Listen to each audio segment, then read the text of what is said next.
I'm Jason Gibbs alongside Andrew Gribble. This is the best podcast available, episode number 16. Jeff McDaniel spinning the dials behind the little logo there and keeping us on the air and putting together a great product in and out as we work our way through the Browns 2021 off season. Coming up on the show today, Browns rookie defensive tackle Tommy Togiai from the Ohio State University will join us coming up in just a few minutes. Gribbs, mandatory minicamp still on track for the week of June 14th. We're into this next OTA phase, though, right now. What does that mean? I think right now you're in the part of the schedule that is supposed to be the traditional OTAs, however you want to call that. I think a lot of teams are doing a lot of different things, the Browns included. So we'll see how this evolves over the next couple of weeks. But it all builds up to the mandatory minicamp, which is currently scheduled for mid-June. Some teams have adjusted those dates after negotiations with players, but as far as we know, it's still locked in for that mid-June point, and that kind of serves as your final bit of football before late July when the guys get back on the field for training camp. And that should look, we hope, as normal as it's ever been. Well, let's get to that point. Yeah, let's hope so. Let's indeed hope so. So that's where we stand. You know, a lot of things are happening virtually with this football team. They continue to happen virtually. Good news. We did it a year ago virtually, and it worked out just fine. We'll see how things continue to play out here in the coming days and coming weeks as teams work with the players to try to figure out some solutions to the workouts and some of these other things that I know the players have some concerns about. And frankly, I think the teams have some concerns about as well. Most improved position on this team must be a position and not a room, Andrew Gribble. So a position, but not a room. That is a very specific question. So it can't be like the defensive line. It can't be linebackers. Yes. And the reason why I'm asking, the roster pretty close to being set in terms of what we're going to see when training camp does start. There's going to be a few moves here and there, but for the most part, we know the 90 guys that are coming to Berea in late July. Listen, I think this one is simple for me, and it only took really the injection of one player, but it's really a really, really good player. So I'm going to pick safety, and I think that last year, I think it was an area where this defense struggled a little bit. I don't think you had the consistency you wanted out of that position. I don't think that the group made enough plays. Like, you want the kind of safeties are kind of your big playmakers, and I just don't think enough big plays were made at that position. You bring in John Johnson III, who's one of the best players in the NFL at that position. That's an instant, gives you some clout there. You bring back an ascending player in Ronnie Harrison, who had a really good year, had a couple injuries that limited him, but you look at his history, he usually is on the field for most of the season. You expect that next year. And then you inject Grant Delpit into that room, which right now he's on track to be back for the season. And all of a sudden, you went from a position group that, with the guys you had last year, struggled, to then hitting the offseason where you didn't know how many were coming back. And now all of a sudden it's a position that looks pretty set to the point where you're now like, how do we get three of them on the field when you usually only have two? And I think that's a testament to just the difference that one guy can make. But John Johnson is that guy. I mean, he's a top bill free agent, a guy that most times would not have been a free agent, but the Rams had a cap situation. So the Browns benefit, and I think that room gets a major upgrade because of it. All right. We talk about offense wanting to be 50-50 run pass. What's the way to measure defense? I mean, in terms of, defending the pass, defending the run, is it 50-50? Is it 60-40? Where do you size up this defensive room? I mean, this is tough because defense has changed so much in the NFL, like with what you view as good, and it's almost like it's hard to like quantify what's going to make a good defense, because some of the best defenses don't rank all that great in all the best categories, but they seem to make plays where it matters. And I look at a team like Tampa Bay last year that just really got better and better as the season went on. And I think ultimately in the NFL, if you want to be able to win when it matters, and really with what the Browns are facing, I think you've just got to be among the best at stopping the pass. Because I think if you're maybe not as great against the run, but you're still winning games, I think you can survive. It's just that you can't be picked apart through the air anymore, because I think the teams that truly can limit the pass, they're setting themselves up for great success. And I think that's been a point of emphasis this offseason. You look at all the moves the Browns made defensively, it looks like it's geared to slow down teams through the air. The Browns are really good at stopping the run last year, and I think it paid off in certain situations. I think most notably the game against the Titans. But it's being able to slow a team down through the air that I just think makes all the difference. And I think you can do that. It leads to more turnovers, which I think the Browns played great defensive games when they were able to force turnovers. But the games where they didn't force turnovers, the defense was a problem. So I think if you can consistently stop the pass week in and week out, you're setting yourselves up to be in position to win ball games. Yeah, I don't think there's any question. And it's a little worrisome about what you lost on that defensive line, knowing the success you had against the run, but you have a lot of guys in the back part that can really come up and stop the run. And they're known as run stoppers, guys that have played well against the run that can also play well against the pass. You have a lot of young defensive linemen that I think come training camp is going to be very interesting to see. We've talked a lot about it on the defensive tackle spot. You know, who's going to step forward to replace, you know, two stalwarts from last year's squad. So I think there's a lot to look at, but it's always fascinating because we talk about offense and needing to be balanced, but what is balance on defense? What does that look like? And what does that really mean? And I'm with you. I think, you know, this is a pass happy league, but you still have to be able to stop the run when it matters, especially in a close game in the fourth quarter. Yeah. And you look back at last year, I mean, there was one game that stands out in particular that the Browns lost because they weren't stopping the run. And that was the Raiders game midway through the season, because no one was throwing the ball well, but the Raiders kept getting first downs on the ground and really just dominated time of possession, total plays, all that stuff like that. The Ravens games, it's always like, we got to be better at stopping the run, but who's stopping the run against the Ravens? Like it's the plays you remember against the Ravens that beat you, those were through the air. I think if you improve the area against the pass and hold your own as a run defense, I don't think you have to be a top 10 run defense to be a good defense in the league anymore, but just be better against the pass consistently, make it difficult for teams to throw the ball, much like Tampa Bay made it difficult for Kansas City to do what they want to do in the Super Bowl. I mean, I think that's your key to success as a defense, and really setting up your offense for the best opportunities. Because you feel like you're in good hands with your offense, is getting off the field with your defense, and usually getting off the field on third downs, that means you're stopping the pass. Yeah, no question about it. A guy that could be counted on to shore up that defensive tackle position is Tommy Togiai, the defensive tackle out of Ohio State, 4th-round pick by your Cleveland Browns. He had a few minutes coming off of the practice field after OTAs. He joined Gribble and I. Have a watch and have a listen. And here on the best podcast available, episode number 16, Jason Gibbs, Andrew Gribble, joined by our 4th-round draft pick, and happy to have him, Tommy Togiai from The Ohio State University, in town, still here, part of practice, a much scaled-back practice, an OTA session. Tommy, appreciate a few minutes of your time. What have these past probably week and a half, 2 weeks been like for you since you heard your name called on the podium? I mean, kind of just like a wheel of emotions. It's kind of like exciting, and then also a little bit of like nerves and all that kind of hit me. But, I mean, once I got up here to Cleveland, kind of all the nerves kind of just went away, and the excitement kind of kicked in. Like, it's here. This is the moment I've been waiting for pretty much all my life. It's like my dream. So just trying to stay in the moment, keep my head down, keep working, and keep focused. How unique was that opportunity at rookie minicamp when there was really such a small amount of guys to work with, and how good was that one-on-one instruction you were able to get?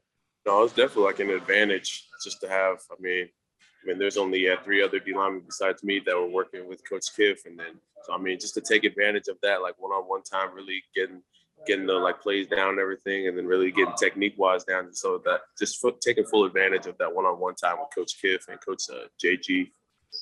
All right, what do you? First impression of Coach Kiffin and Coach JG? I mean, they're great guys. They love to have fun, but they're also, they love to coach. They're passionate. I know I could tell like already from the first day I met them, like they're very passionate about their jobs and about football. They're proud to be D-line coaches, and I'm glad and excited to be able to be coached by them and learn as much as I can from them. And I know you guys did some on-field work at the rookie mini camp, but what was some of the off-field stuff that was valuable for you during that time period? Yeah, so so we've had a lot of virtual meetings so far. Especially even before I got out here, we had virtual meetings before, just one-on-one time, pretty much just getting me incorporated to like the playbook and all that, the philosophy of the line room and all that stuff. Talking with Tommy Togiai, our 4th round draft pick out of the Ohio State University. When you take a look at this defense, obviously a lot of new faces, not just from the draft class side of things, but through free agency and whatnot. Have you gotten a chance to talk to a lot of the guys on this football team through the virtual meetings? Yeah, just kind of briefly, everyone, introduce myself to all the guys that are part of the squad now, part in the D-line room, and then kind of just going over. Since it can't really be in person right now, so just a virtual meeting. So I haven't met him, like really just kind of briefly talk to him a little bit. A guy like Marvin Wilson, has he been on your radar for a while now? You guys are both highly touted defensive line recruits. Is that someone you've known of for a while now? Yeah, so I've heard of. I've never met him till now, but I've always heard of Marvin Wilson. I think a lot of people knew him just what he did at Florida State and everything. But now I've gotten to know him a little bit more these past couple of weeks, and then in meetings on the field and stuff, and we're getting to know each other pretty well. You're the 3 or 4 guys that were working at rookie minicamp were stunning to watch, because we know about what you can do, especially, from a strength standpoint and how you're built. Marvin Harrison's built a little differently, but he's still a big guy. You got Malik McDowell, who's might be one of the biggest men tall wise and at a defensive line position I've ever seen. What's it been like working with all of you guys? And, have you guys gotten a chance to have a little fun and let loose a little bit to get to know each other a little bit better? Man, we kind of, just getting to know each other just because we're kind of in like that same boat. Like we're all so we kind of help each other out too. Like we're all like trying to study through the plays, get the plays right. We want each, all of us to succeed. So we're always trying to help each other out as best we can. And Tommy, I know you signed your contract last Friday, and just seeing the comments on Instagram and things like that, it seems like Browns fans are really excited about you being with the team, but the factor that you played at Ohio State, just kind of takes it to another level. What is it like so far being a Cleveland Browns player that also played at Ohio State, and the how those two kind of go together? Man, this is great. You can see just from that post and stuff that on social media, I can feel the love from Ohio State fans still carry over to some Cleveland Browns fans, and then even if they're not Cleveland Browns fans, they're still showing love. So I love the state of Ohio, Columbus, Cleveland. Excited to be here. Talking with Tommy Togiai, 4th round draft pick out of the Ohio State University. All right, best pizza place in Columbus. Place in Columbus. Probably the best one I had is probably Adriatico's. That's probably my favorite. You cannot go wrong with that, my friend. Yeah, that's probably my favorite in Columbus. All right. Is there a go-to? Is there another food? Is there another go-to that you enjoy down there? Another place I like, they have it here too, is Town Hall. I like Town Hall a lot, actually. So Town Hall's a good spot. I used to go there a lot in Columbus, and then now I'll go to the one in Cleveland now. So yeah. No, that was another spot I would go to a lot with my teammates. So, and just kind of building off that with the Ohio State thing. It's been early, obviously, with your time at the Browns, but what is Ohio State doing that's getting so many of these guys, people like you, ready for the NFL? And what kind of advantage have you kind of felt having gone to a program like that? I think it's just the culture over there. Coach Day, that's been there, and then Coach Day has still instilled. The culture is different there than anywhere else in the country. The strength program, the coaches, and then they recruit only certain type of players. I don't think everyone, can play there. And I think that's just kind of the mindset you have to have going to Ohio State. And that's kind of just different culture-wise. You have to put your head down, get to work, and you might not play your first year. That's kind of the mindset. And they develop you to the player you. And then once you're ready, to enter the draft and stuff, and that's where you are. Was that the biggest selling point in coming to Ohio State? I mean, you're out in Idaho. You're a highly touted player, highly recruited player. What was the selling point from Ohio State's side of things? Yeah, so there was like a couple things. One was Coach Johnson. Best D-line coach in the country right there. So I wanted to be coached by the best. And also, like they're talking to me and said, if you come here, you're going to get challenged. And that's like one thing I wanted to prove to myself. I wanted to be challenge myself to go somewhere. From the West Coast, go somewhere farther east, try and challenge myself playing wise, and then also like schooling wise and all that. I wanted to be challenged to be able to go to a program where I knew I was going to get better. Going back to those times, you obviously were a highly regarded recruit for years before you committed to Ohio State. Was it a tough decision for you to kind of make that leap and go across the country, or was that something you had to kind of wrestle with leading up to that decision? Yeah, no, it definitely was a tough decision. Just being, I don't think a lot of people underestimate how much pressure it is. Like these high school recruits kind of go through. So there's like so many coaches trying to talk to you every day in and out. You just feel that so much pressure. So it's kind of just that pressure. But also, I was excited to be blessed to be able to be in that position. But yeah, just kind of going back and forth with my family, leaning on my family and praying and all that. And then ultimately, I made the right decision. All right. Your father, professional rugby player in Samoa. Older brother, TJ, played defensive tackle at Carroll College. And your maternal grandfather, football and basketball player. Between the four of you, who's the best athlete? So I think right now, I'll say myself right now. My brother always tries to challenge me here and there with stuff. But we have fun with it. We still, we play basketball every once in a while, play football, run around and everything. We do a lot of stuff with my family because my family's really competitive. So it's good to have fun with those things. Did you try to play rugby at all? Did you want to do that, or was that even possible up in Idaho? Yeah, so it wasn't really big back in Idaho. We played when we go visit my cousins and stuff on my dad's side of the family. We played a couple times and stuff like that, but I didn't really get big into it just because it wasn't really popular where I was from, and there wasn't no leagues and stuff like that. Talking with Tommy Togiai, 4th round draft pick out of The Ohio State University. Same high school as Taysom Hill. Am I correct on this? Yeah, same high school as Taysom Hill.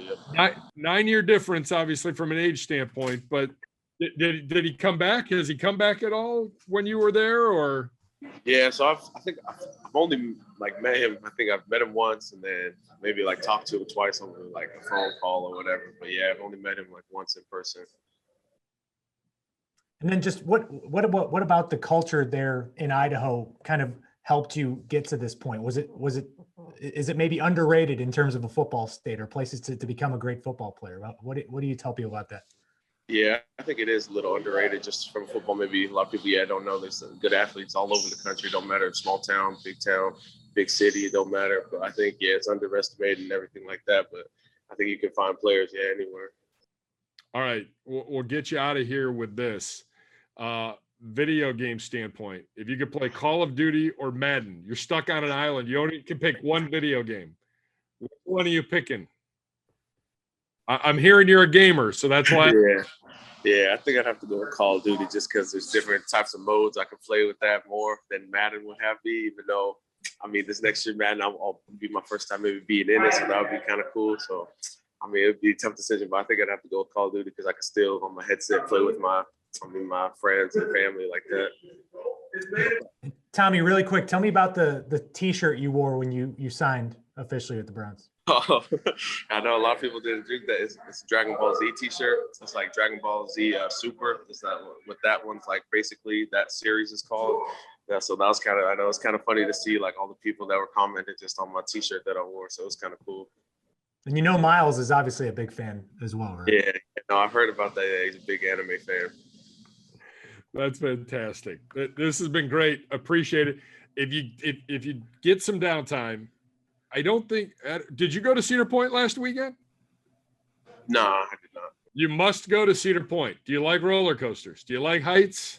Yeah, no, I do like roller coasters, so I'll have to check that out. All right. It is the roller coaster capital of the world. You gotta go and you gotta check that out if you get a little downtime. I know the days are few and far between, but and there's some really good pizza places here in town as well. We'll get you up to speed on those a little bit later.